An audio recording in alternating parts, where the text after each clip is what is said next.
Di tengah cinta dan pengorbanan, seorang pria harus berjuang menghadapi mertua yang terus meremehkannya. Sindiran dan komentar pedas menjadi ujian berat dalam perjalanan hidupnya. Hingga akhirnya ia memutuskan untuk membuktikan bahwa cinta dan kerja keras mampu mengubah pandangan siapa saja. Bagaimana pria ini menghadapi tekanan, membuktikan dirinya, dan akhirnya menciptakan kebahagiaan untuk keluarganya? Kisah ini penuh dengan emosi, pelajaran, dan kejutan yang sayang untuk dilewatkan. Jangan lupa untuk subscribe channel ini agar kami semakin semangat membagikan cerita-cerita inspiratif yang penuh makna. Kami doakan bunda-bunda semua diberi kesehatan, pahala yang berlimpah, rezeki yang lancar, serta keluarga yang harmonis dan bahagia. Amin ya rabbal alamin. Ayo, mari kita simak cerita selengkapnya. Bagian 1. Awal kisah yang berat. Sejak pertama kali aku menikahi istriku, kehidupan rumah tangga kami tidak pernah lepas dari bayang-bayang komentar tajam mertua. Aku tahu, menikahi anak perempuan satu-satunya dari keluarga terpandang bukan hal yang mudah. Tetapi, aku tidak menyangka bahwa penerimaan mereka terhadapku akan begitu sulit. Mereka memandangku sebagai pria biasa yang tidak memiliki apa-apa selain cinta untuk anak mereka. Aku sadar, ini adalah awal dari perjalanan panjang yang penuh tantangan. Setiap kali kami mengunjungi rumah mertua, aku merasa seperti menjadi objek penghakiman. Tatapan sinis dan komentar pedas sering menyelip di antara percakapan. "Kamu yakin dia bisa kasih hidup layak?"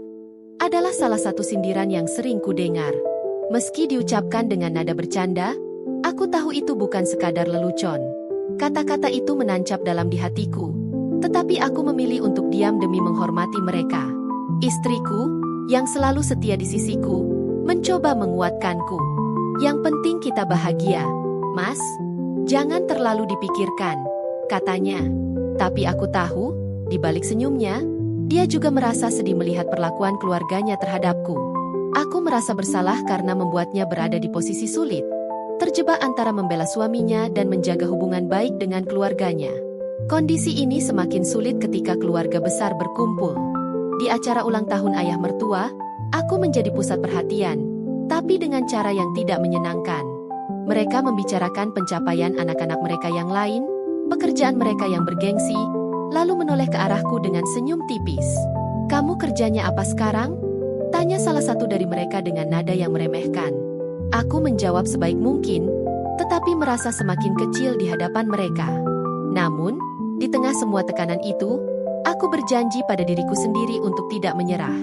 Aku mencintai istriku lebih dari apapun, dan aku percaya bahwa cinta ini layak diperjuangkan. Meski dunia terasa berat di pundakku, aku yakin bahwa suatu hari aku bisa membuktikan bahwa mereka salah menilaiku.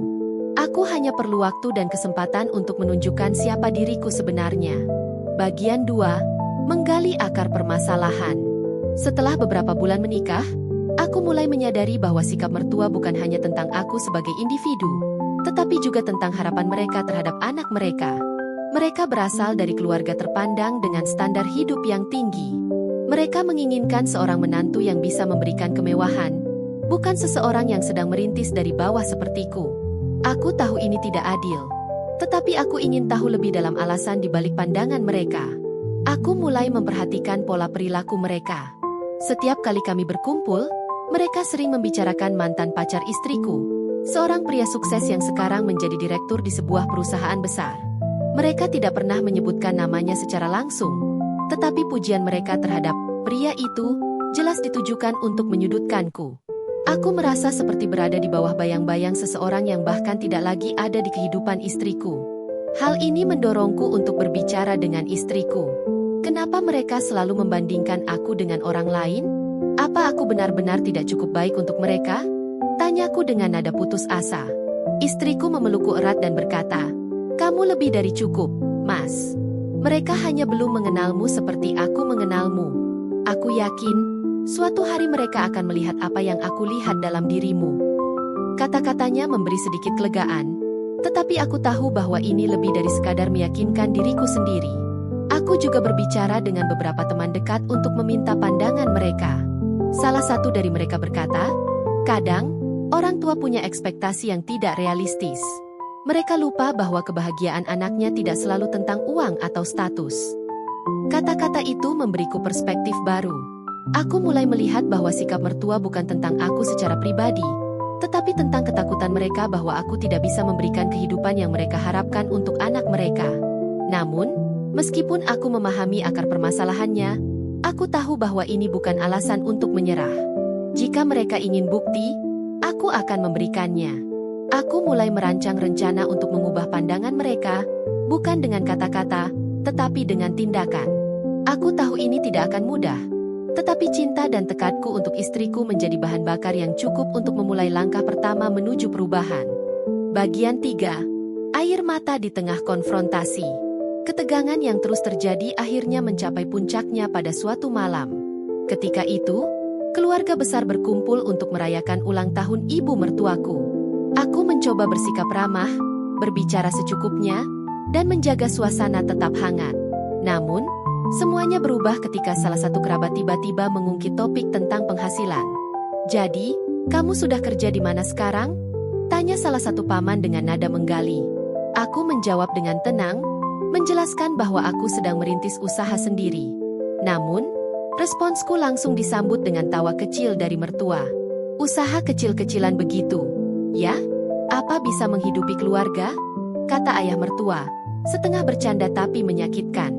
Ruangan itu seketika hening. Semua orang menunggu reaksiku. Aku mencoba menahan diri, tapi istriku tidak. Dengan suara bergetar, dia berdiri dan berkata, "Papa, Mas sudah bekerja keras untuk kami.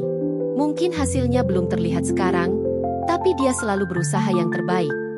Matanya mulai berkaca-kaca, tetapi dia tetap melanjutkan, "Aku menikah dengan dia bukan karena uang, tetapi karena dia mencintaiku dan menghormatiku lebih dari siapapun." Aku terkejut dan merasa sangat terharu mendengar kata-katanya. Namun, suasana menjadi semakin berat.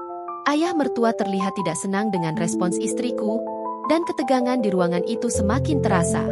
Aku merasa bersalah karena istriku harus berada dalam posisi seperti ini. Malam itu, aku memutuskan bahwa sudah waktunya untuk mengambil langkah besar. Aku harus membuktikan bahwa aku mampu, bukan untuk membalas mereka, tetapi untuk diriku sendiri dan istriku yang begitu mempercayaiku. Bagian 4. Melawan ketidakadilan dengan tindakan. Hari-hari berikutnya menjadi titik balik dalam hidupku. Kata-kata ayah mertua dan keberanian istriku malam itu menjadi dorongan besar bagiku. Aku sadar, tidak ada cara lain untuk mengubah pandangan mereka kecuali dengan tindakan nyata. Aku mulai bekerja lebih keras daripada sebelumnya. Aku mendaftar kursus bisnis online, mempelajari strategi pemasaran digital, dan memulai usaha kecil-kecilanku dengan penuh semangat. Setiap malam, aku duduk di depan laptop, mempelajari hal-hal baru. Aku tidak tidur sebelum larut malam, mencoba menemukan cara untuk membuat usahaku berkembang. Istriku selalu ada di sampingku, menyiapkan kopi dan memberikan semangat. "Aku percaya kamu, Mas. Kita pasti bisa melewati ini," katanya setiap kali aku merasa lelah. Dalam beberapa bulan, hasil usahaku mulai terlihat. Aku berhasil mendapatkan beberapa klien besar, dan pendapatan usahaku perlahan meningkat. Aku juga belajar untuk mengelola keuangan dengan lebih baik, memastikan bahwa setiap langkah yang aku ambil menuju ke arah yang benar. Tapi yang lebih penting, aku mulai merasa lebih percaya diri dengan diriku sendiri. Sebuah momen penting terjadi ketika aku mampu membeli sebuah hadiah sederhana untuk ayah mertua. Sebuah jam tangan yang selama ini dia inginkan. Ketika aku menyerahkannya, dia terlihat terkejut. "Ini dari hasil kerja usahamu?" tanyanya dengan nada ragu. Aku mengangguk dan menjawab, "Iya, Pak. Ini tanda terima kasih saya untuk Papa yang selalu memberikan semangat, meskipun dalam bentuk kritik." Kata-kataku membuatnya terdiam, dan untuk pertama kalinya, aku melihat kilatan rasa hormat di matanya. Meskipun belum sepenuhnya diterima, aku tahu bahwa langkah ini adalah awal dari perjalanan panjang untuk memenangkan hati mereka. Aku tidak lagi merasa kecil di hadapan mereka. Sebaliknya, aku merasa lebih kuat dan percaya diri, karena aku tahu bahwa aku sedang membangun sesuatu yang besar untuk keluargaku. Aku siap menghadapi apapun yang akan terjadi selanjutnya. Bagian 5. Ketegangan dalam keluarga. Meskipun usahaku mulai menunjukkan hasil, hubungan dengan mertuaku masih belum sepenuhnya membaik. Ada saat-saat ketika mereka terlihat menghargai usahaku, tetapi di sisi lain, komentar-komentar tajam mereka tetap keluar, terutama saat hasil usahaku belum sebanding dengan ekspektasi mereka. Ketegangan ini memuncak pada suatu hari ketika ayah mertua secara terang-terangan menyatakan ketidakpercayaannya terhadapku. Bisnis kecil seperti itu tidak akan bertahan lama, katanya saat makan malam keluarga. Apa yang akan kamu lakukan kalau gagal? Kalian akan berakhir bergantung pada kami. Aku terdiam. Kata-katanya begitu menyakitkan, tetapi aku memilih untuk tidak membalas dengan emosi. Istriku, yang biasanya menahan diri, kali ini tidak tinggal diam. Papa, sampai kapan Papa terus meremehkan Mas? Dia sudah membuktikan bahwa dia bekerja keras, dan aku bahagia bersamanya. Itu yang paling penting, kan? Katanya dengan suara tegas. Situasi menjadi semakin panas ketika ayah mertua mulai menyalahkan istriku karena memilihku sebagai suami. Aku mencoba menenangkan istriku, tetapi dia tetap bersikeras membela diriku. Malam itu berakhir dengan ketegangan yang luar biasa. Aku tahu, ada jurang besar yang harus kami jembatani jika ingin memperbaiki hubungan ini. Bagian 6, mencapai titik balik. Usahaku terus berkembang, dan aku mulai meraih pencapaian yang lebih besar.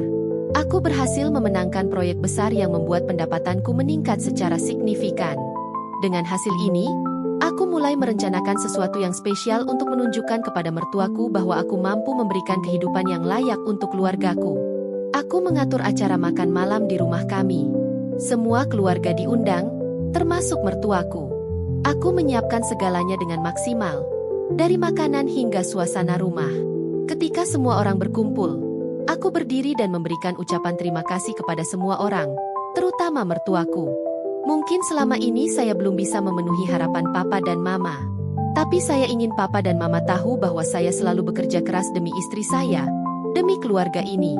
Saya berharap kita bisa saling mendukung, karena saya ingin menjadi bagian dari keluarga ini, bukan lawan. Suasana hening sejenak. Lalu, ayah mertua berdiri dan berkata, "Saya salah selama ini. Saya terlalu keras pada kamu. Melihat apa yang sudah kamu capai sekarang, saya harus akui, kamu pria yang luar biasa. Saya bangga pada kamu." Kata-katanya membuatku terkejut sekaligus lega.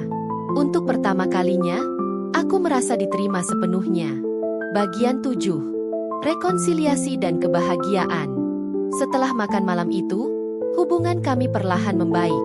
Mertuaku mulai melihatku dengan cara yang berbeda. Mereka bahkan sering bertanya tentang usahaku dan memberikan saran. Meski terkadang masih ada perbedaan pandangan, aku merasa bahwa kami sekarang saling menghormati. Hubungan kami menjadi lebih erat ketika aku dan istriku merayakan ulang tahun pernikahan kami yang kelima. Ayah mertua memberikan hadiah berupa surat tulisan tangan, yang isinya menyentuh hatiku. "Terima kasih sudah menjadi suami yang baik untuk anak saya. Kami bangga denganmu. Sekarang, kami hidup dalam harmoni." Aku dan mertuaku bahkan sering berdiskusi tentang banyak hal, dari bisnis hingga kehidupan. Aku merasa bersyukur telah melewati semua rintangan ini. Perjalanan ini mengajarkanku bahwa cinta, kerja keras, dan kesabaran adalah kunci untuk mengatasi segala rintangan. Aku, yang dulu dianggap tidak cukup baik, sekarang menjadi bagian dari keluarga yang penuh cinta dan dukungan. Semua ini menjadi pengingat bahwa dengan ketulusan dan tekad, segalanya mungkin tercapai.